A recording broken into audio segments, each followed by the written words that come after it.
talking about Super Dope Plus Ultra. My name is Kyle. Thank you for checking this out. So we've done it, boys. We've reached the end. Maybe, potentially. More on that a little bit later. But, well, we did watch the finale of My Hero Academia today, episode 170. What's the title? My Hero Academia, of the episode, not of the show. But that is also the title of the show. So I'll be real. I'm going through a couple things, and I was hoping to come into this episode in a better headspace, but I'm a little bummed about other events in the world today that I'm sure I'll fucking touch on at the end at some point. But or at least, I don't know, I just did it on Patreon for 15 minutes to try to like get it out of me, but we'll see. My point is, it's probably going to be a pretty straightforward review, and I'll do the synopsis and some notes I took and some additional questions and whatever the heck I got down here. But I do expect to revisit this episode in a group format is my point in mentioning it. So if you don't get what you need today out of this analysis, check in. I think I'm going to try to get something together with Rachel and Feds in the next couple of weeks.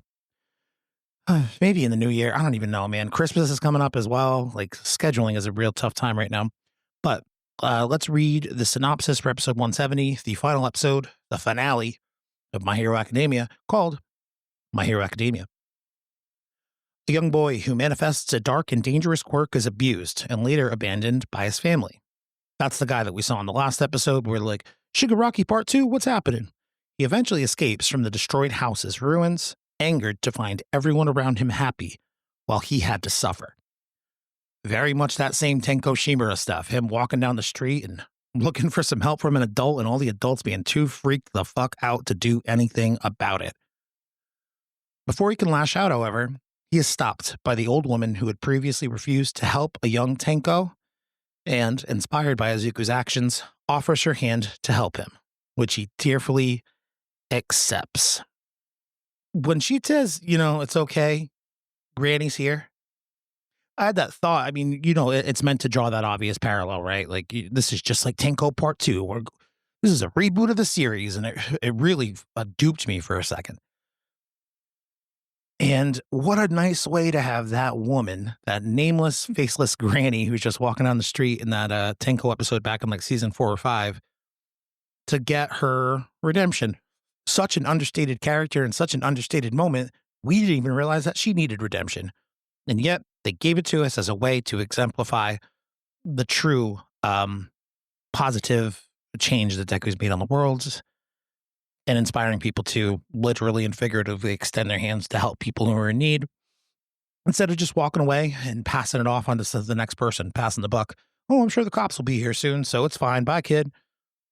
No more of that shit in this world, or hopefully significantly reduced amount of that shit in this world. How about that? While they are doing this scene, it's mashed up with Hawks and All Might having a conversation about the hero billboard charts and how they're going to change the rankings a little bit on how they do things. Probably have it be less about popularity, which is good, but also the idea that they're going to expand it in terms of involving what Hawks calls everyday heroes, and then discerns them from licensed pro heroes. So I do wonder if that's a way for them to, because I don't know if you're in the Discord, you know this. I started watching My Hero Vigilantes last week, and I think I have like 3 more episodes of this first season. I'm certainly going to do coverage on it for next season. And I think I'm going to do each episode on the Patreon. Some of those will be free for the listener who wants to check them out. There's 13 episodes, I believe, 12 episodes. And I think I got 3 more, but it's Vigilantes, so it's people who are doing hero work without the pro licensing piece of it. And it's an interesting little pocket of that world, from like the street level hero stuff, but also from the perspective of them working in a greater, machinery of the licensure and what's legal and what isn't. So I do wonder if this line from Hawks is a way for them to be able to, I don't know, kind of open up those vigilante characters to being a little bit more, I don't know, not significant because the series is over. But now while you're watching Vigilante season to season, because season 2 starts next month, you have the idea in your brain that what these guys are doing, even though it is technically illegal, they don't want to hold a licensure, maybe at the end of the road, they're going to get their true dream come true and become actual real licensed heroes. And I like that. I like that idea a lot. Now, the next part of the synopsis here, it just immediately addresses the time jump of 8 years later. There's a couple of things, and that is largely the next chunk of the episode, right? But there's a couple of things that they just completely skip over. So now that they're back to school, they're going to do the full hero license exam. You see them running up that hill, Kate Bush style. Kachan, you see him rehabbing his hand with the hand weight and everybody encouraging him, Ganpare and all that shit. You also see that Spinner did publish and release his book. And you see a bunch of people reading it, including a prisoner in jail. And I didn't clock this, but I did see somebody else pointing out in one of the many, many groups. This is actually Mr. Compress, the guy who turned everybody into marbles and stuff. That's him reading Spinner's book and just smiling fondly and remembering all the destructive shit that they did together. Lastly, and this kind of messed me up too, I really had to think about the timeline for this show because in a second time in as many episodes, we get another graduation scene, this time for our class 1A, who is now class 3A. We see the Tenya Ida speech as the class rep, and it is super similar to the class graduation we saw with Mirio Togota, who gives the speech, and then that big thing busts out of the wall behind him with the geisha face. So Tenya Ida finishes his speech, and then Bakugo and Monaka, presumably because Monaka is duplicating his quirk, they just explode out of the wall together for extra fireworks because Kachan's only working at 50%, right? I was going to read the Tenya Ida speech, but I'll be honest with you, it's fine. It's not really worth reading. I like his new haircut, but it's mostly just about like the reason we're all here is, we helped each other and took each other's hands and continue to elevate one another. And, that's fine. I'm not going to pull it up to the 9-minute mark and read it line for line because it's not like, I don't know. I have to read some shit from the episode later on, so I'm not going to bore us all with that stuff now. Anyway, 8-year time skip. 8 years later, Izuku becomes a teacher at UA, once again quirkless after losing all of the embers of One for All by the time of their 3rd year graduation, and records his memories in his notebook. He also thinks about how all of his former classmates have become great heroes. In a junior high, the students are discussing what kinds of programs they would like to study in. Very much like the first couple of episodes in My Hero Academia when Deku decides to apply to UA. They really do a beautiful job bringing this finale back to the beginning and just putting Deku in All Might's place, which has been the plan the whole time, has it not? Have him, be the next generation and then be the one to inspire the next generation, just like All Might did for him.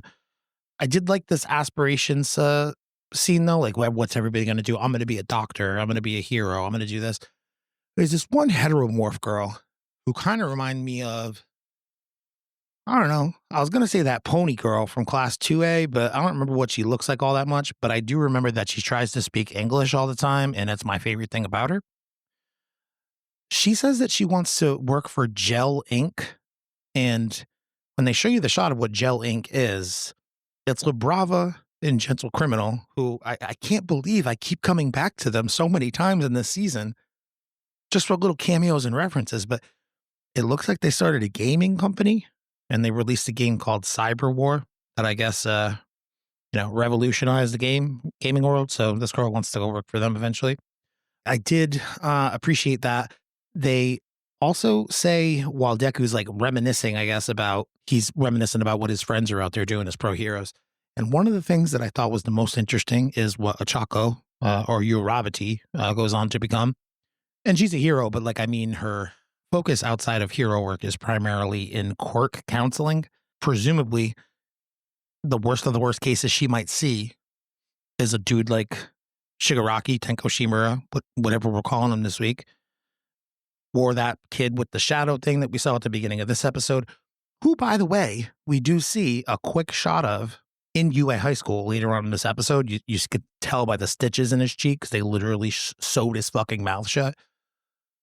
She's working with kids who, I guess, don't know really what would be the best use of their quirk, or maybe they have quirks that induce some sort of trauma or extra stress or exertion on them in some such way. So the idea that she's going to be, her and Froppy, I guess, are teaming up on that shit on the weekends. The idea that they're going to be like quirk counselors to help, guide the people who have the potential to stray off the path and become fucking evil ass destructive dickheads. Gotta be real. Did not expect that, but I love it. It's one of my favorite things about this wrap up for all the characters. Like, I feel like we've hit so many caps on so many characters, caps meaning satisfying arc conclusions. And then they just give me a little bit more. And I'm like, fuck yeah, man, that was very nice of you to do. Yes, I'll take another. In a junior high school, the students are discussing what kinds of programs they would like to study in, with one kid, Dai, discouraged for wanting to be a hero despite having a weak quirk. Dai goes to visit the All Might statue in Kamino, where Zuko is also reminiscing. Dai trips when trying to help a tripping kid that Izuku helps. So it's much lower stakes, but it's the same exact thing. The weak kid who's just standing there, taking in the scenery, sees a little kid who's about to trip. He makes the attempt to save him, ends up just falling on his fucking face. But he's quick to act, just like Deku was with Bakugo and the sludge monster at the beginning of the series. And Deku recognizes it and is put in that position to, be All Might for this new person for a second. Dai voices his worries about being unable to be a hero, but Izuku reaffirms that he can be one, stating he already proved himself by trying to jump in to help and tells him, do your best. Soon afterwards, Izuku is surprised by All Might. Ooh, all right, so we'll get there in a second. There is one other thing that I wanted to mention about Deku not reminiscing, I keep saying the wrong word there, but Deku thinking about his hero buddies from school. There is a video of Bakugo that, I'm not going to call him old man Aizawa, because he's not old. He's probably around 40 or so now, 42. But he shows him this video of Bakugo at a scene, taking care of something, but there's like a big fire in the background. And Bakugo notices that somebody is recording him. And he's like, what the fuck are you doing? Don't fucking take videos of me. Get the fuck out of my face. And Aizawa was like, dude, your buddy got to learn to shut up, huh? And he can't. Just can't help himself. Basically, Aizawa alludes to the fact that it's going to continue to drop him down the hero Billboard charts. I stopped to mention this because, honestly, it's a satisfying way that they do this in an anime at a 22-minute runtime. The manga, I'm sure they can be a little bit more drawn out in terms of how they can express all this stuff. So in the manga, it is pretty definitively stated at this point in time, meaning before Deku does this thing with All Might and gets the suit, Bakugo has the number 15 spot on the Billboard chart. And that's like bad in comparison to like Shoto Todoroki, who's like a number 3 or 4. I forget who's up at the top. Mount Lady, Kamui Woods, Shoto's up there. But he's a number 15, okay? And he's just dicking off, making a lot of bad decisions. He's still saving people, but doing it in not like a very heroic way, it seems. He's yelling at people who are trying to, who are just around. Not a great way to do it. So the way in which that was expressed here, it's kind of understated, but I felt like it's important to know that, to understand where eventually these hero Billboard charts are going to go by the end of the story, which again, isn't even really expressly stated here by the end of the episode, which is kind of frustrating to me, but it makes sense that it isn't like, it's again, limited runtime. You're not going to see too much after the end if you don't need to see it. But with him inspiring the kid, him going back to school, he's having like his last little monologue, and then we get the final, My Hero Academia, the end. And right as that little the end thing pops up to denote it in the title, it's this little Japanese kanji, whatever it's called, little skinny, older man, All Might, just cracks it out of the sky. And he's like, no, the fuck it ain't. Just like you thought your story was over in the first couple episodes of the series when you didn't have a power and you were crying all the goddamn time. We all thought you were going to go work at fucking McDonald's. Nope. Staying over. I'm opening up new possibilities for you. So tells Deku, hey, I got a surprise for you. And now I'm going to read the rest of what this synopsis says. Soon afterwards, Izuku is surprised by All Might, who reveals that using the data from his fight against All for One, Mei Hatsume, with funding by the former Class A and Bakugo, spearheading the initiative. Also, it wasn't just Mei Hatsume, it was his friends overseas, presumably Melissa and David Shield. Just wanted to point that out. We love Melissa and David Shield in this house, don't we, folks? Mei Hatsume, with funding by the former Class A and Bakugo, spearheading the initiative, helping to create a new armored suit for Izuku to use to return to hero duty, which he tearfully accepts. They get in the car, and they drive a place, and Hawks, I'm not reading no more, this is just my memory, so excuse my fucking crude vernacular. They get in the car, and they get a call from Hawks, and he's like, yo, what's up, dog? You ever heard of a landslide? It's going to take you down. I'm requesting a hero dispatch. So they show up on the scene. Unbeknownst to Deku, all of Class 1A is there to welcome him back into hero work. Bakugo, first and foremost, extending his hand to welcome him back into the fight. And I like that they did this because earlier in the episode, there is a line where it's like, you know, I still see those guys, I still talk to them, but like, we don't ever have enough time overlap where we can all somehow be together again. So yeah, the iron suit is definitely a surprise, but I think the more beautiful part of this surprise is that he gets together with his gang again and they welcome him back into hero work and they're going to go save fucking Stevie Nicks. I don't know. So beautiful exit out. You know, they have it's basically an anime opening song sequence with the way that they roll out with using all their powers. Deku's back to using Black Whip, swinging around like Spider-Man. I personally love that shit. He's got his yellow cape on. Like it's the iron suit with all these capabilities, but he looks like Deku's old suit. So they really knocked it out of the park on that shit. Also, I just really like Shoto sliding around on his Iceman paths like he's Bobby fucking Drake. Because he basically is Bobby Drake. Suiting up, he reunites with his former class, heading out together as he sees Shigaraki's ghost, continuing to move forward to help others. Yeah, Shigaraki's ghost on the rooftop was a nice little touch, huh? Like, welcome back, hero. Did appreciate. What I wanted to do now is read everybody's endings from the end of the episode, because maybe I didn't talk about your favorite Class 1A student today, but I'm going to do it when I read this right now. So let's read that. Give me some music.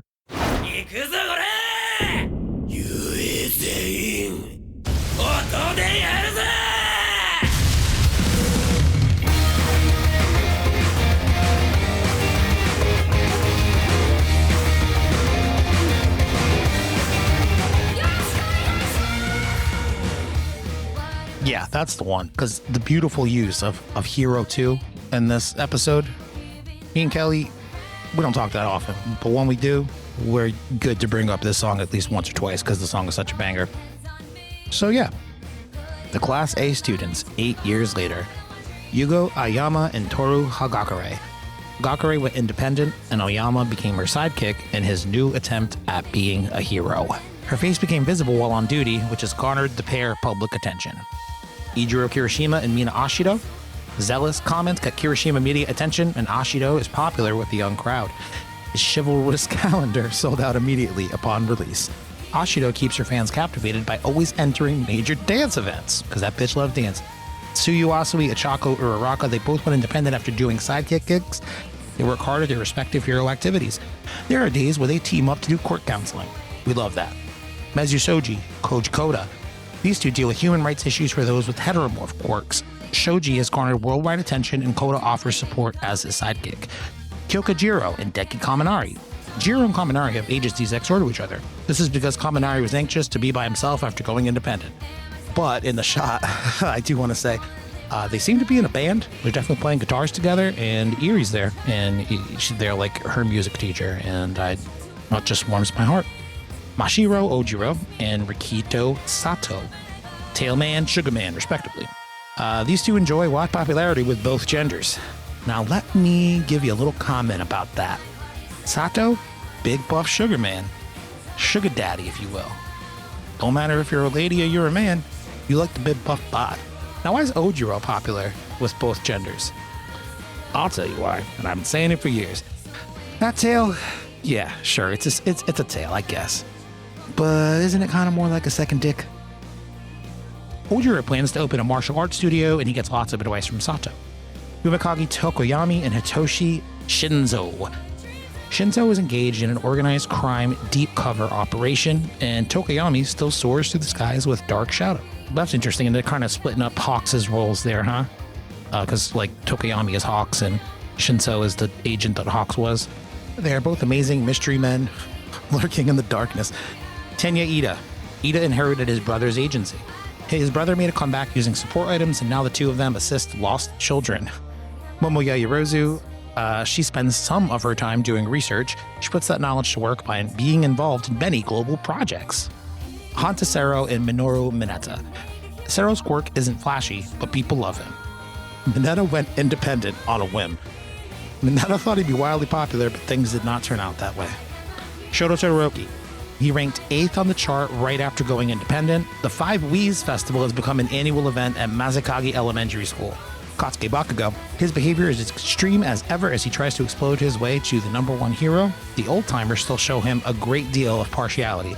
Old-timers in this example, Ed Shot, who is fully recovered and grown, it's 8 years later, and Best Jeanist, who is wearing a lighter denim today and don't really like the new haircut, and man, does he look old. Zuka Midoriya. He works as a teacher in the UA High School Hero course as he endeavors to guide the next generation. His days are hectic, like when his UA students mingle with younger kids as part of the class. Oh, that's nice. But even now, he wears a smile as he and his comrades help people in trouble. Our story continues on, ... Go beyond, and the music cuts.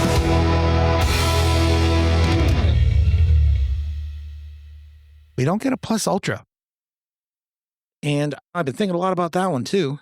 Why don't they give me one final plus ultra? And I don't know if this makes sense to anybody, but I'll try to explain it the way I've been thinking about it is, see, we know what comes after Go Beyond.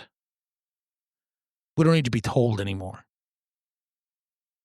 So the way the episode cuts, we fill in the blank there. It literally cuts to black. We have to fill in the fucking blackness, the void of the no plus ultra at the end as a little sign off. And I think that's a really interesting, creative, intentional choice to remind us, we already know we got to go beyond plus ultra, and we're the plus ultra, meaning we can only go plus ultra if we do it ourselves, if we say it ourselves in this case. So that's how the class of UA, class 1A, I can't keep calling them 1A because they become 2A and then 3A and they graduate and they're adults now. Time skip's pulled off masterfully. It really was. There are a few screenshots, I think, that I have of things that made me think of things that I wanted to make a comment about potentially.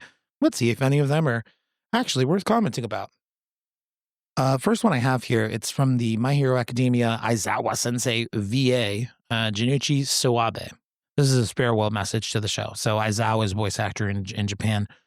In a world where many anime end without adapting the original work to its conclusion, I believe MHA is a fortunate series.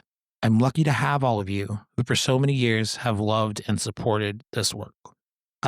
We did not make a comment about Shoto's new outfit. What's nice about Shoto's is that he has the Endeavor flames working in his suit now, like the way that his flames were always going on the edges of his suit.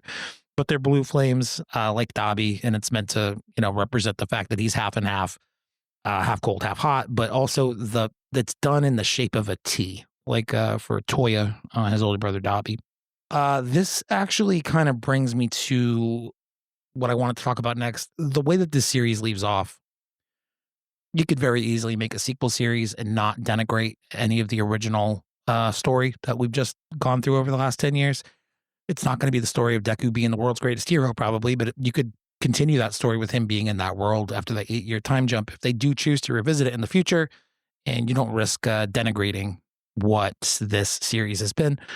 So, the idea kind of comes to, what does a sequel series kind of look like?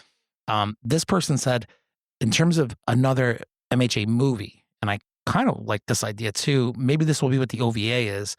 I feel like it would make a great movie to show us Deku using his last embers of All for One. That's from some dude named Jif El Duwari. Jif. Jiff, not Jeff. Jif, like peanut butter.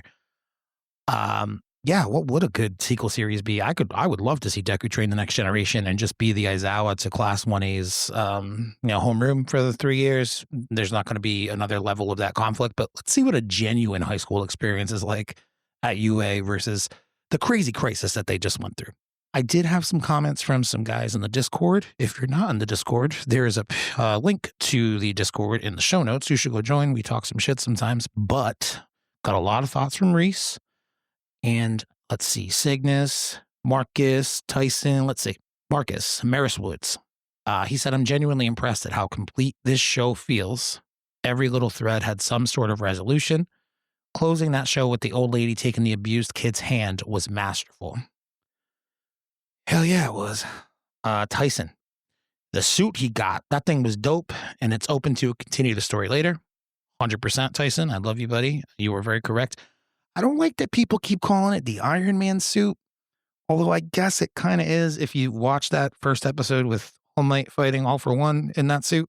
It definitely has some Iron Man suit vibes. So I guess we'll see how much of that technology is actually used versus, what's just going to allow him to replicate quirks that he had in his younger days. Cygnus said, I got nothing. Old Deku speaking hero knowledge making a return was a good callback, though. Yep. Him being a dweeb and his notebooks and the muttering and the stammering as he tries to analyze what the quirk is in real time. We had no idea what that kid's power was. I think he's talking about that kid at the beginning of the episode who the old lady takes the hand of. I saw somebody describe it as a quirk called Shadow. I don't know what the fuck Shadow does. Very specific. Wow. Reese wrote a little bit of a novel. Reese, we love you, buddy. I love the last episode. It was a great way to finish the series, but, oh shit, a lot of periods after this, but having them only graduate to Class 2A, the episode before, then a time skip to 8 years later with no Class 3A graduation was a bit shit. I think you're a little confused on the timeline. What we saw was them graduating high school. So like they didn't graduate to 2A. Like they did, they went to 2A, but the graduation we saw with Mirio, that's them graduating from 3A. And then they move up from 1A to 2. But you're right. The idea that back-to-back episodes have graduation ceremonies in it they kind of undercut each other a little bit. Personally, they should have graduated 2A a few seasons ago, and then after All for One, they graduate 3A. Yeah, and I looked at the time frame of how much time elapses in the show from the first episode with Deku to the time they get through the final battle, and they say it's like 1.5 to 2 years in total. So if the school year wasn't effectively called out for this hero-villain war that we just watched over the last 2-3 seasons, they would have presumably been in 2A, but emergency hero work had to be done. Glad Mirio is the top hero. He does deserve it. Yes, he does deserve it. And I love his new fucking hairdo. We love the Deku suit at the end. The weird kid that was about to walk down the same road as Shigaraki and the old lady came and changed that course was a great heartfelt moment. I would have also been happy if that kid had found a copy of the Spinner book and he related it. He related to it and leave him on a cliffhanger potential villain in the future if they want to pick up the show again. That's kind of how I thought it was going to go, man. Genuinely, that's how I thought it was going to go. They really gave you a good left-hand turn, right-hand turn. Who cares what kind of turn? It was a turn, baby. And I'm glad that they chose to make that turn the way they did because it just helps reinforce the positive impact that this kid and his classmates and what they've done for the fucking world and the people who are in it who now all aspire to be better. Last comment from Reese. Also, making it hard to be a hero and so many kids still wanting to be heroes might spark them to become villains because they didn't get into hero school. So I guess that has left things open a bit too. Yeah, potentially. Potentially. I mean, there's going to be less of a need for heroes, I think is the thought process there. But I guess we'll see. So a couple of things before we wrap it up here. If you have any comments that you want to send your way about the episode, feel free Instagram at DBSuperDope or again join the Discord. Those are the places where we're probably most active, not so much on Facebook, but the Facebook group is there as well. If you do have comments about this season or about this finale, like I said, in a few weeks, hopefully we'll have a little bit more of a cast on, meaning it won't be just me fucking talking to myself for 45 minutes. Hopefully Ray Sean, and Feds I'm hoping for, but we'll see who's around. Also, speaking of Ray Sean, weirdly, he just released an interview with the English voice actor for the main character in My Hero Academia Vigilantes, Deku, which I'm doing it in Japanese, but the character's name is the Crawler, and the joke is that nobody knows what the fuck his name is, and they all think he's really creepy, and they keep calling him the Crawler, like a donut, you know? And I'll be real, Vigilantes is not emotionally impactful the way that My Hero Academia is. Much lower stakes in most of the cases. But holy shit, is that show funny. So goddamn funny. I can't wait to jump into those, over the holidays or into early January. Again, I'm going to put some of those on Patreon. Well, honestly, I'd like to do every episode. I can't make that promise, but I'd like to do each of those episodes for Patreon, and we'll give, a handful of them out for free so people can go check them out and see if they like the show or not. But yeah, I'm excited for Vigilante Season 2. I still have 3 more episodes to watch in Season 1, and it has been an absolute blast. So that's it. If you want to listen to the Ray Sean interview, I'll put a link in the show notes with him talking to the English voice actor for the Crawler. That's going to do it for Super Dope. 2 quick things. I said at the top of the episode, I'm not really in a headspace to want to record today because the last few days have been absolute shit in the world. But I'm glad I did because it got my mind off things for a little while. So that was cool. But Providence, Brown University shooting. I live very close. I work for Brown University, one of their subsidiaries. It's not too far from where my office is. It's weird that this has happened so close to home. And it's even weirder to me that they had a subject in custody, and he's now been released, and they have no fucking idea who did the shooting. And the guy presumably still just fucking walking out there with not a care in the world. Because even though Providence can zoom in on your fucking license plate from 1,000 feet away and get your shit in HD so they can send you a fucking ticket, no security cameras caught anything, no red light cameras, none of the 8,000 cameras on Brown's campus. It's just scary times. If you guys know what I do for work, I'm going to be talking to those Brown kids. Those Brown kids is the wrong way to say it. I'm going to be talking to those Brown University students about this for probably the next fucking 6 months, dude. Maybe even longer. And then lastly, Rob Reiner and his wife, Michelle Reiner, were murdered last night by their son. Murdered. Cold blood. I talked about it a lot in the pre-show because my mind has been so fixated on it and just bummed out about it because Rob Reiner has made some of my favorite movies of all time. Spinal Tap, Stand By Me, Harry Met Sally, fucking Princess Bride. Princess Bride was my goddamn... Anyway. Was a fucked up place. And it sounds like his son suffered from crippling addiction issues and potentially was diagnosed schizophrenic. And it sucks that we've lost one of the greatest storytellers that the world will ever know. Like, so instrumental to how all of our comedic brains work, whether you know it or not. And, a horrible, terrible situation like that is what took them both from this earth. Doesn't matter how much money you have. Doesn't matter how much status you have. That shit affects everybody. So, I don't know. I'm not saying go hug an addict because I don't want them to slit your throat too, but also just be cognizant of the people around you and, show empathy and do what you can when you can. Gambare, Deku. What it's going to do for Super Dope. If you're, I don't know, wherever you're listening, please like and subscribe or share it with your friends or whatever the fuck. Otherwise, I'll never see you again. And I don't want to not ever see you again. Gonna raise my hand with a peace sign. Oh my God, dude, am I really gonna do this shit with another rest in peace thing at the end of why is there so much motherfucking death? Gonna raise my hand with a peace sign. I fucking love Princess Bride Man and Harry Met Sally too, and Spinal Tap, and even Stand By Me. That's all I got. Bye.